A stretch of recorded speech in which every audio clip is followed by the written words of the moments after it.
Alrighty, guys, and welcome. My name is Drake Maverick. I am the host of the Midnight Rebellion podcast, and today we are going to be talking about the debate of the century with Andrew Wilson and Candace Owens. Now, first of all, I want to start by apologizing. I have not been streaming lately, but I've noticed that I've actually been shadow banned on basically every platform in America. I've tried to make an X account. I've tried to make a Facebook account. I obviously have a YouTube account. And even though I can have the accounts without being banned, and in some cases actually banned, anytime I try to post anything, my reach is extremely limited. And basically, I can't find anyone to come and like my content and share it and subscribe to my channel. I gain very few subscribers every time I do this. And with being a stay-at-home dad and also owning a business, trying to do software engineering, it becomes extremely difficult. Plus, I obviously have a wife, I have an entire life, so it's very difficult for me to stream. But for those of you that do join, I am going to try and set this up well. I want to get my chat up to see if anyone's tuning in live. So just bear with me. I'm going to go ahead and try to mess around a little bit and see if I can't see if anyone's actually joining me for this broadcast. So just bear with me. Let's go here. Let's see if I can't. Concurrent viewers. It's showing my views and stuff. Let's see if I can find my chat. Okay, it looks like I have a chat here. All right, close. All right.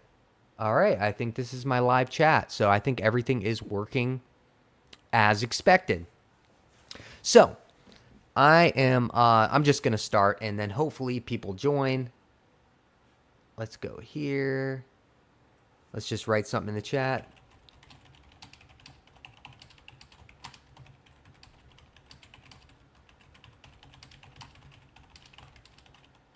With your friends.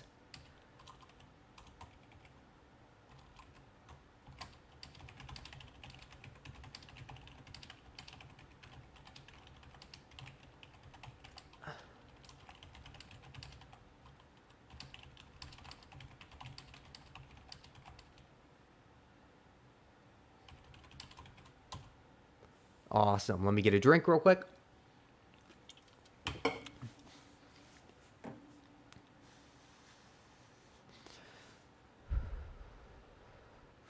Oh, you know what? I do want to go ahead and check and make sure that my thumbnail's showing up well as well.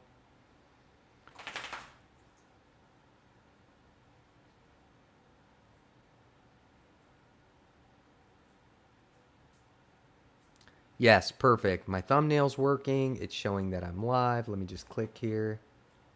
Turn my volume down. Awesome. So, I find it absolutely disgusting why all of these people are out here trying to say that Candace Owens lost the debate mainly because she didn't provide any evidence to back up her claim that Tyler Robinson is a patsy. So, we're actually going to turn things around a little bit and we are going to start from a different point. And that major point is, was there or is there some sort of cover-up happening with the Tyler Robinson, the Charlie Kirk assassination? And the answer to that question is obviously yes. If we look into some of the first events that happened proceeding after Charlie Kirk was brutally murdered, you will see that they went and within, I believe, 3 or 4 days, somebody can fact check me if they want to, they repaved the crime scene, which is basically unheard of. This does not happen. This is not something that happens. They could have easily just cleaned the area where the event happened and moved on, saved themselves a lot of money, and saved themselves a giant conspiracy from starting. So any normal person that saw this happen, whether you're on the left or the right or the middle, whether you loved Charlie Kirk, you hated him, or you just had a few disagreements, but you thought he was part of a greater good, As soon as you see that he is brutally murdered on television in front of millions of people, and maybe 1 billion people by now, and then you see that the very spot where the incident occurred, they go ahead and repave. They dig up 4 inches of dirt, dig up all the concrete, and they repave the crime scene only days afterwards. That is proof, that is enough evidence for anyone with an IQ above room temperature to be able to discern that this is a cover-up. A cover-up of what? Well, we don't know yet, but it definitely proves there is a cover-up. And then we find out that the very vehicle that Charlie Kirk was transferred to the hospital inside was promptly cleaned and sold within days of Charlie Kirk being murdered. And this is very interesting because one of the key factors here, before you even get to Tyler Robinson being a patsy or not, is, was there some sort of weird things happening during this case? And the answer is yes. When you repave the crime scene and then you clean and sell the car that he was transported in, that again would automatically prompt anyone watching and paying attention that there's some sort of cover-up happening. And now this is very odd because if you remember correctly, Tyler Robinson was caught within the first 48 hours of this incident occurring. Well, that's very interesting because what could they possibly be covering up if someone has come forward and says, hey, this is me, I did this? Which at least that's what they're saying happened, but we've gotten zero evidence that Tyler Robinson has pled guilty or admitted guilt at all to anyone at any point.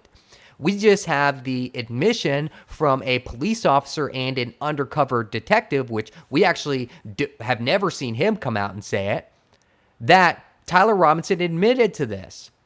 So what could they be covering up? That's what I'm just trying to explain to you, how anyone comes to the conclusion that, hey, this is really weird and we need to look further into this. So that's what happened to me before I even knew Candace Owens was talking about this whatsoever. But I will say I knew Candace Owens and Charlie Kirk were extremely close.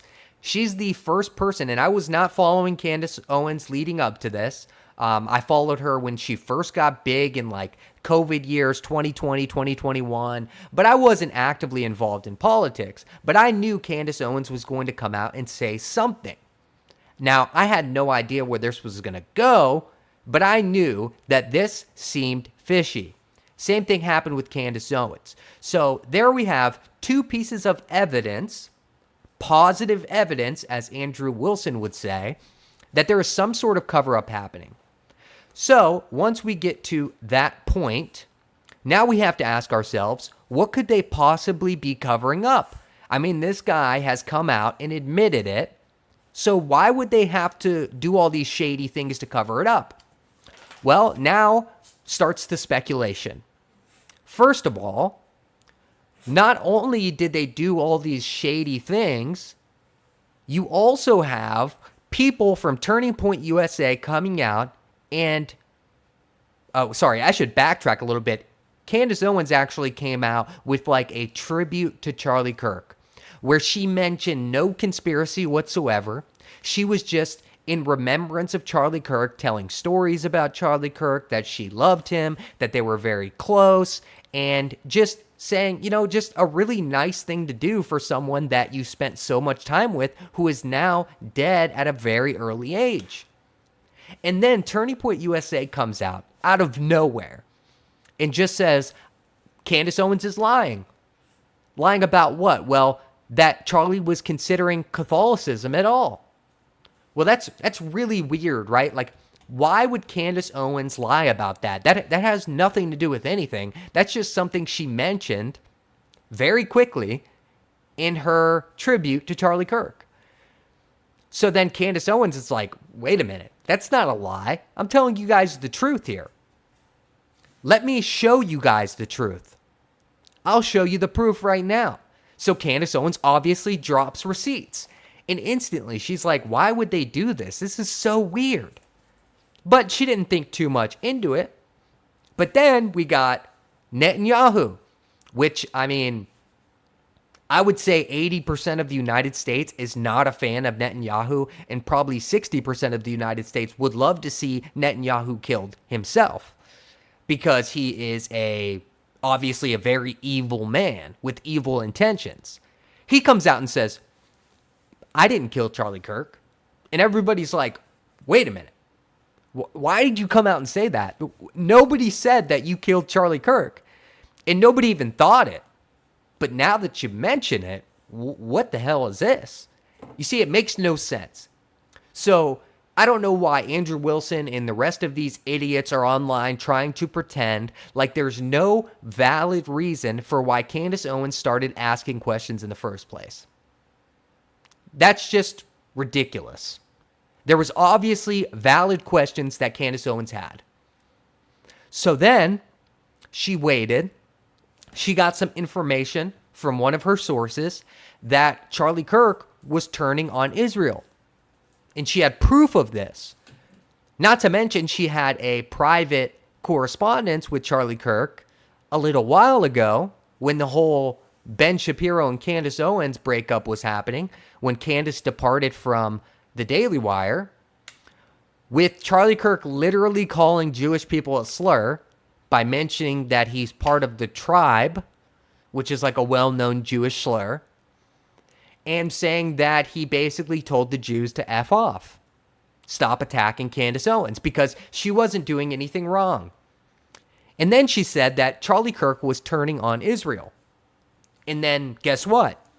Turning Point USA, the spokesperson, Andrew Colvett and Blake Neff and all the other little retards at Turning Point USA came out and said that is blatantly false. Not only did they respond to it, but she got the Prime Minister of Israel to come out and respond to it as well. Netanyahu came out and said, yeah, Charlie Kirk loved Israel. Matter of fact, he wrote me a love letter not that long ago before he died. So Candace then, she's like, wait, that's not true. I know for a fact that wasn't a love letter, and I know for a fact that he was turning on Israel. So why is TPUSA lying? And why is Netanyahu lying? Well, I don't know if anyone caught this or could understand why they would tell their first lie about the Catholicism thing. And I wouldn't have even known this if I wasn't following politics when a woman who was part of Trump's religious equity department, which I didn't even know was like a thing, but there's this group of people that make sure that every religion is represented in politics, and they talk to Donald Trump about it. And one of the chicks was a Catholic, and she was there representing Catholics. And she had made a statement. Sorry, I'm not looking at the camera. I'm still getting used to this whole live streaming thing. But she had made a statement that the Catholics are not Zionists. They are anti-Zionists. They do not believe that Jewish people deserve their own state, because literally no other religion has their own landmass. You know, that's unheard of. So why would Jewish people get this right? And she was promptly fired after that. And that's the only thing she's ever said. She's never said that all Jewish people are evil. She's never talked about any Jewish tropes. Nothing like that. She just simply said that Catholics are anti-Zionist, and she believes what Israel's currently doing is a genocide. And that made it click for me. Oh, Catholics don't believe in Zionism. They are totally anti-Zionist.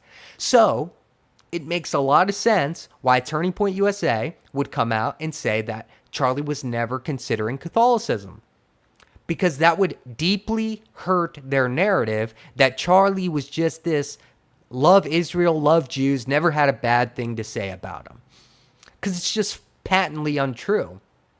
So this is all very important. Now we have Turning Point USA on record lying about Charlie's positions in life before he was killed.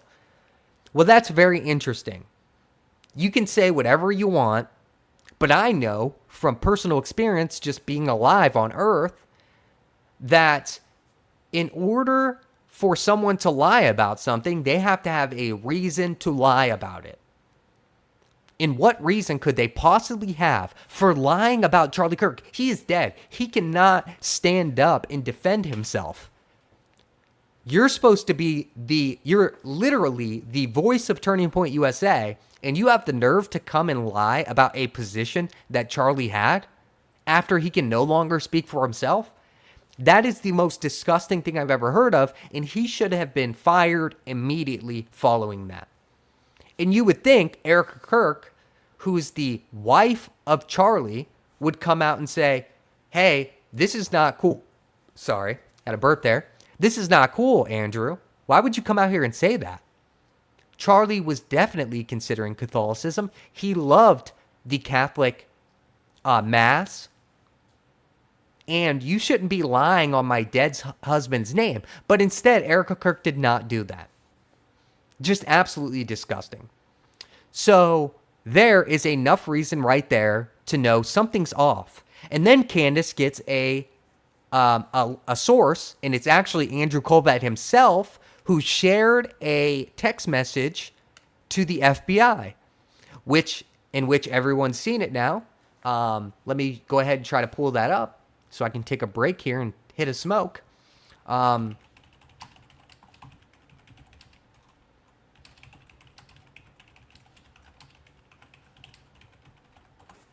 Let's go ahead and pull this up real quick.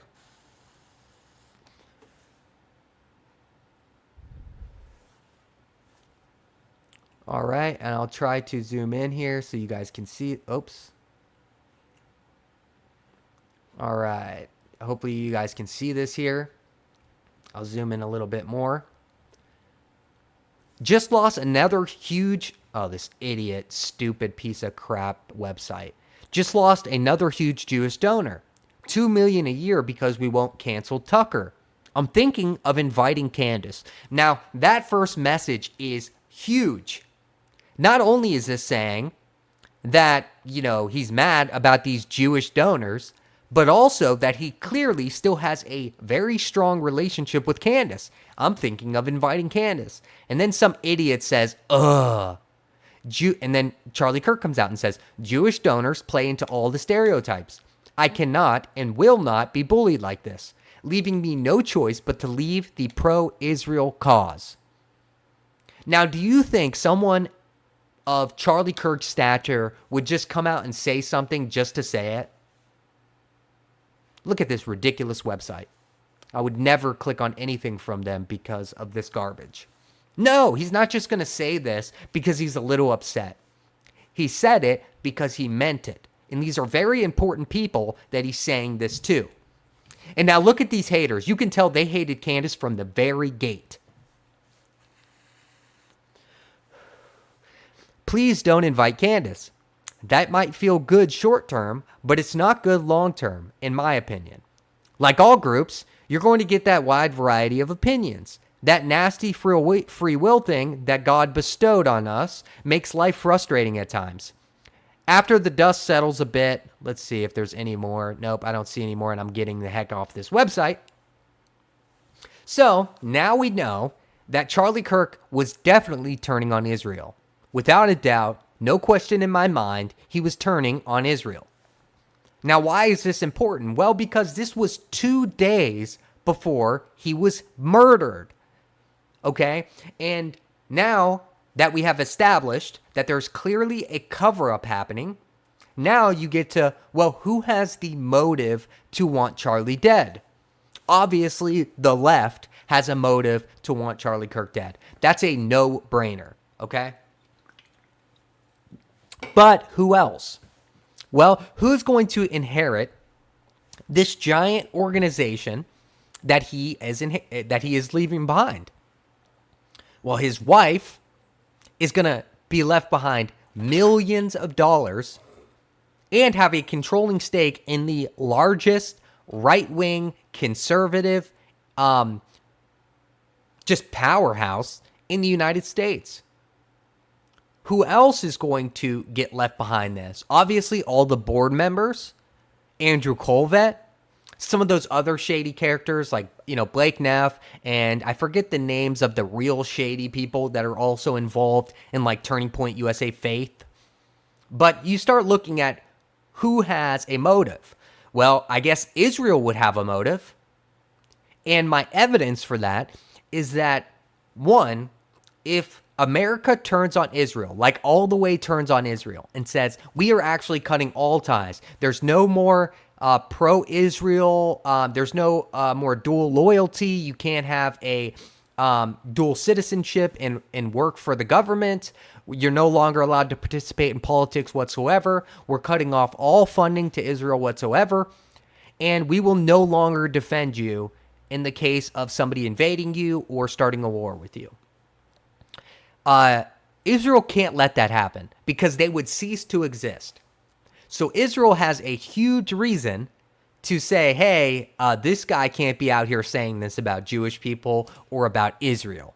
We can't have him flip because the left already hates Israel right now. And if the right also hates Israel, we're done.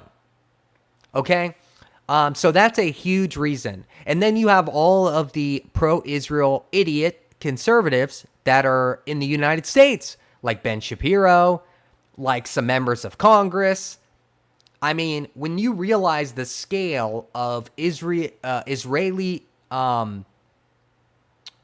political influence, you realize that there is a lot of people that are in on this scam.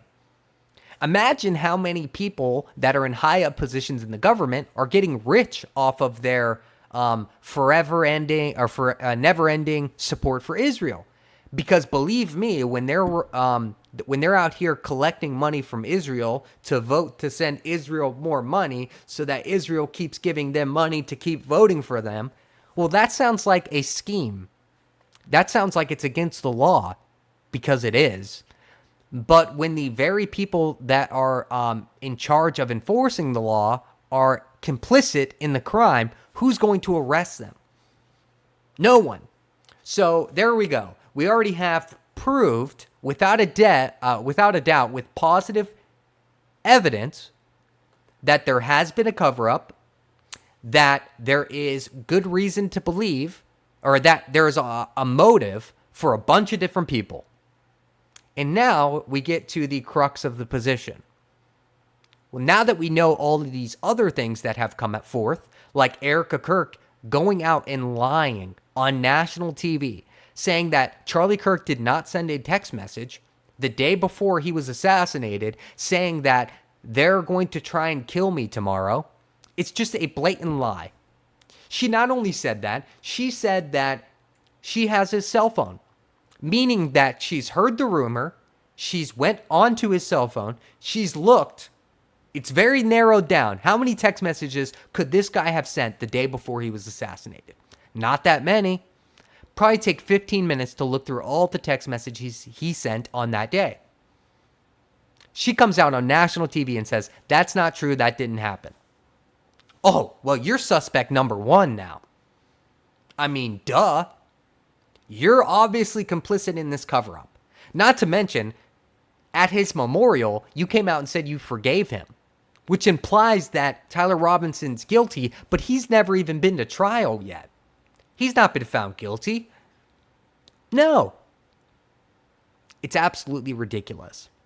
And you would think that Erica Kirk, being the wife of Charlie Kirk, would come out and say, hey, why aren't you guys looking into every lead? Why have you guys just stopped investigating ever since this random guy has come into the picture and you have him in custody? Well, that's a very good question.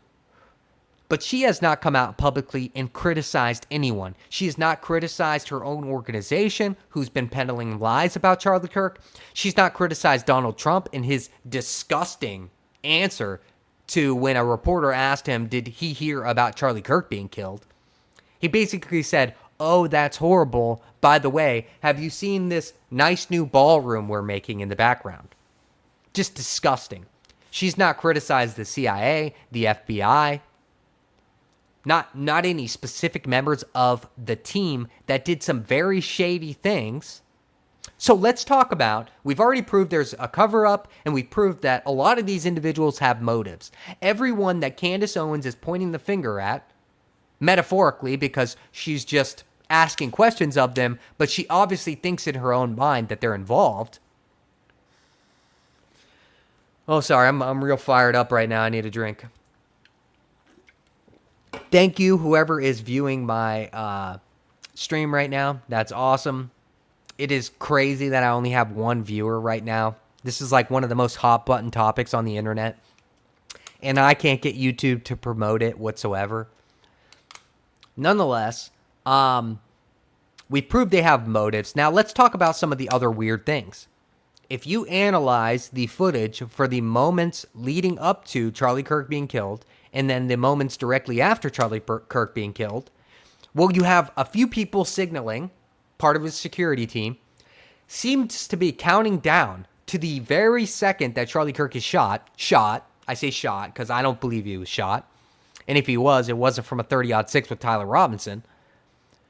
Then you have a bunch of people acting super weird after it happens. Like, who's that one? The golden boy that they can't mention without 100 adjectives behind his name.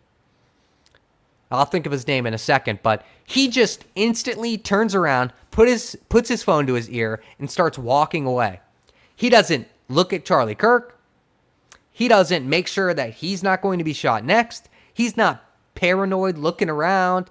He doesn't duck. He doesn't run away back to his car. He instantly, let me show you, he goes and starts walking back to his car. So, I'd say the suspect's number, Mikey McCoy. Suspect number one. Then you have somebody jumping up on the chair that Charlie Kirk was sitting on and pulling an SD card out of a camera, which then he lies about the reason he did that 3 separate times. He is caught in 4K lying about why he did that. And they provided evidence that he's lied every time, and now he's finally got his story straight. Mikey McCoy's obviously lying. They're all just lying.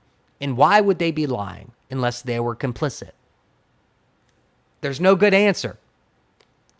So you would have to be an absolute retard to say this is a slam dunk case.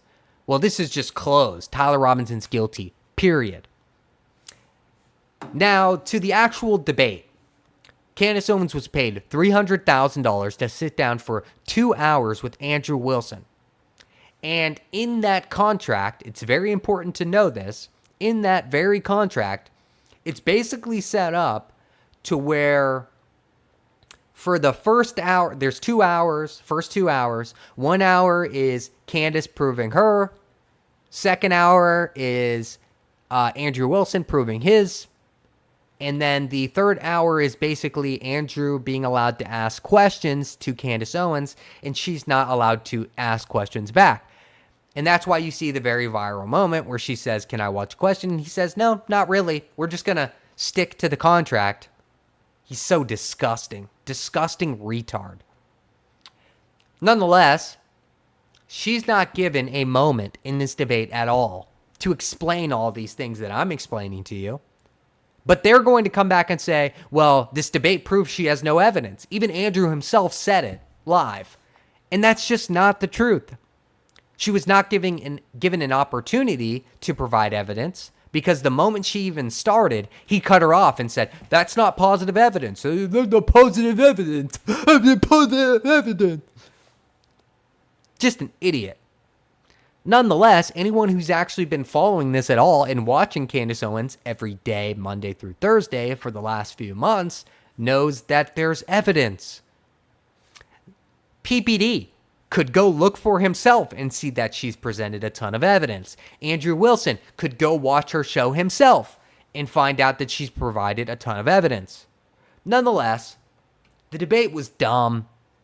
It was just dumb. He couldn't name one single charge. And all of his followers are just coping online saying, murder's the same as aggravated murder. No, it's not. If you paid attention at all, then you would know it was aggravated murder. When somebody asks you what your charge is, you answer them with what exactly your charge is. Not, anybody could say murder. The guy shot and killed him. Duh, it's murder. Nonetheless, back to my points. You've got all these people lying about things. You've got Erica Kirk, who's not publicly criticizing anyone, who's taking over the company. Then they lie and say that, Charlie Kirk told all of his donors that Erica Kirk would take over. Well, now, that's very interesting because I think maybe that is true. They finally got Charlie Kirk on camera, this honeypot Erica Kirk, and they probably had a conversation and said, hey, honey, I think, obviously Charlie Kirk thought he was going to die. And he said, you can't trust your team. He couldn't trust his team because obviously he was going to do a Doge-style audit right before he died. So they know he can't trust his team. They had a conversation. Honey, just tell them that I'm going to take over the company if anything happens. Boom, Charlie's killed. And now Erica can say, well, that's what he wanted. Little did Charlie Kirk know that he was being psychologically manipulated this entire time by the literal devil on earth. If you asked me right now who the Antichrist is, like let's just say the Antichrist is alive and well, I would say that it's definitely Erica Kirk. I would guess it was Erica Kirk for sure. Nonetheless, back to my story. You've got all these people lying. Erica Kirk is not coming out here criticizing the FBI. She's not coming out here saying, this is just ridiculous. Why aren't you guys looking into everything? And now let's talk about the reason why I know for 100% fact that Tyler Robinson didn't do it. With a few key pieces of evidence here. The FBI has come out and said that they tracked the shooter. And when they were following the footsteps of the shooter, they come across a backpack in front of a library. And it's no one's around the library. Just a backpack sitting there. There are gloves in there, a gun, and some other shady stuff. And the FBI gives it back to TPUSA security team. Excuse me? In the path of the shooter exists this book bag that security just nonchalantly left in front of a library for some kid to find your glove and gun, and you gave it back? Well, that's the most disgusting thing I've ever heard of in my life. More disgusting than Erica Kirk getting the necklace back and a bunch of other evidence that was given back or thrown away and burned so that nobody else could figure out what actually fucking happened.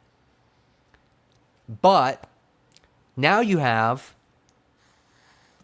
the biggest piece of evidence. Sorry, I'll get to the second biggest piece of evidence and then the first. The second was they released 2 images in the courtroom of the trial and said that this was Tyler Robinson's car. The problem is the first car that they show was Tyler Robinson's car when he went there early in the morning and met with somebody from TPUSA. Very fucking shady, huh? The second car they show is not even the same car. You've got to be kidding me. It's literally a different car. The internet pointed it out immediately. It's got a different exhaust, different muffler, different wheels, just a completely different car. Now, the other most pressing thing that proves it's not him is the picture they show of the individual they say is Tyler Robinson in the parking garage. Now, as soon as you look at the picture, you can instantly tell something is warped on the picture. And it's because it's compressed. All the cars look like they're all squished. So then you uncompress the image, and voila, here's the image, which proves it's not Tyler Robinson, but it's someone dressed like Tyler Robinson so that they could say that Tyler Robinson did it, aka evidence of a patsy. Let's go ahead here.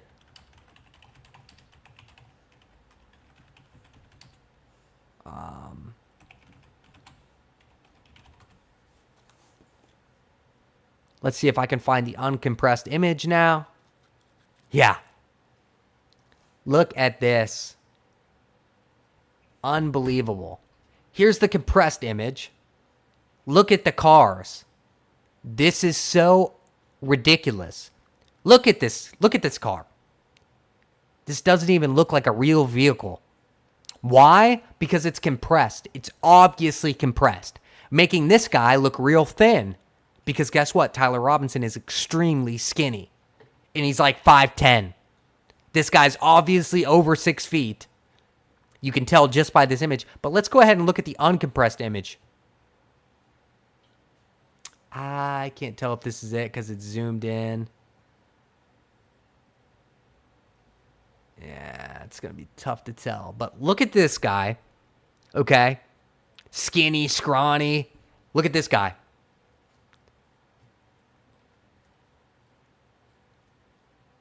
Uncompressed footage. All the cars look normal now. And look how bulky this guy is. Look at his arms. Look at those arms. Look at the chest. That is definitive proof that that is not Tyler Robinson. Duh. That proves right there Tyler Robinson did not do it, and it proves there is a distinct look-alike in the parking garage that's supposed to be Tyler Robinson. That literally proves that he is a patsy. That is positive evidence that he's a patsy. Anyways, I've got to go. My wife will be home soon. I've got to go to work. Whoever's viewing my channel, thank you so much. I appreciate it. Please like, subscribe, send this to your friends. I cannot believe that I am being not shown to anyone. A few years ago, I tried to do this. Playing a game. I was playing Bloons Tower Defense, and I instantly got like 100 subscribers. My first ever live stream, I got 100 subscribers. Easy. Then I started getting into politics, and I've started streaming. I've had a number of streams. I've edited videos, put them online. I've made YouTube shorts. And YouTube is specifically not showing my content to anybody because I'm shadow banned because I talk about topics that they don't like to promote because they're scumbag liberal idiots. Anyways, that's my evidence. Tyler Robinson obviously did not kill Charlie Kirk. He's a patsy. The picture in the parking garage literally proves it without a doubt. Nobody gains 20 pounds and then loses 20 pounds, maybe even more than 20 pounds. Also some inches on his height. No, it's not him. Anyways, thank you guys for tuning in. Please like, please subscribe, please show this to your friend, and let's get me so big that they literally cannot do it. They cannot no longer hide my success. Thank you guys so much. I love you all, and bye-bye. See you next time.